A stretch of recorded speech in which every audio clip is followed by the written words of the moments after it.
আসসালামু আলাইকুম বন্ধুরা। আজকে খুব দুঃখ ভারাক্রান্ত মনে একটি ব্লগ নিয়ে আসলাম। খুব খারাপ লাগছে, নিজেকে বাঙালি হিসেবে পরিচয় দিতেই খারাপ লাগছে যে আজকে এরকম একটা ফিলিস্তিনের দুঃখের দিনে আমরা যে এরকম করতে পারি। ইসরায়েলের পণ্য বয়কট করতে হবে, সেটা ঠিক আছে, আমরা সেটা ভদ্রভাবে বয়কট করতে পারি। ইসরায়েলের পণ্য নিয়ে ব্যবসা যারা করছে তারা কিন্তু আমাদের মুসলিম ভাই, তারা কিন্তু বাঙালি, তারা কিন্তু ইসরায়েলি নয়, তারা ইসরায়েলের বংশধরও নয়। তাহলে কেন এই বর্বরতা? আচ্ছা, একটা কথা মাথায় ঢুকছে না, যারা এগুলো করলেন, চুরি করলেন, তারা এই পণ্যগুলো কি করবেন? তারা না পণ্যগুলো বয়কট করেছেন? বয়কট মানেও কি আপনারা বোঝেন না ভাই? সবার পোশাক আশাক দেখে, ভিডিও দেখে তো বোঝা গেল সবাই শিক্ষিতই।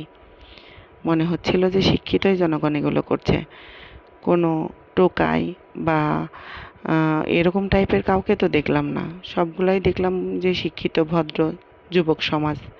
কিভাবে করলেন ভাই এগুলো কাজ? পণ্য বয়কট করুন কিনা বাদ দিন, এমনিতেই বাঙালি ব্যবসায়ীরা এই ব্যবসা গুটিয়ে ফেলবে। বাটা বলেন, কোকাকোলা বলেন, যেটাই বলেন না কেন, যখন বাঙালি কিনবে না, সেটা বিক্রি হবে না, তখন সেই দেশের পণ্য নিয়ে কোনো ব্যবসায়ী সেই ব্যবসা করতে যাবে না।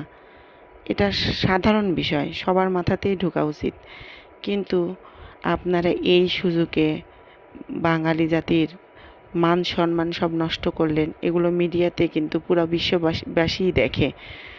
আপনারা বয়কট করুন, তাই বলে কারো রিজিকে হাত দেয়া ঠিক না।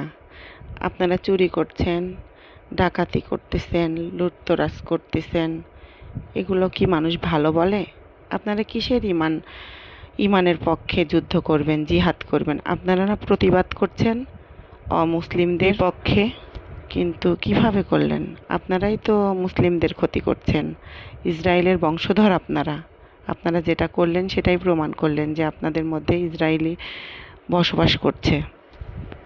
আজ গাজাবাসী, ফিলিস্তিনের যে দুঃখের দিন, তাতে প্রতিটা মুসলিমের অন্তর কাঁদতেছে, কিন্তু আপনারা তো আনন্দ পাচ্ছেন এগুলো করে।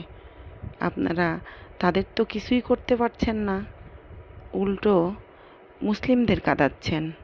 এই আচরণে পুরা বিশ্ববাসীর কাছে মুসলিম বাঙালি আজ লজ্জিত। চুরি করা পণ্য নিয়ে যে ঘরে ব্যবহার করেন ভাই, বাহিরে পড়েন না। আমার কথাগুলোতে যদি কেউ কষ্ট পেয়ে থাকেন, ক্ষমা সুন্দর দৃষ্টিতে দেখবেন। আল্লাহ হাফেজ।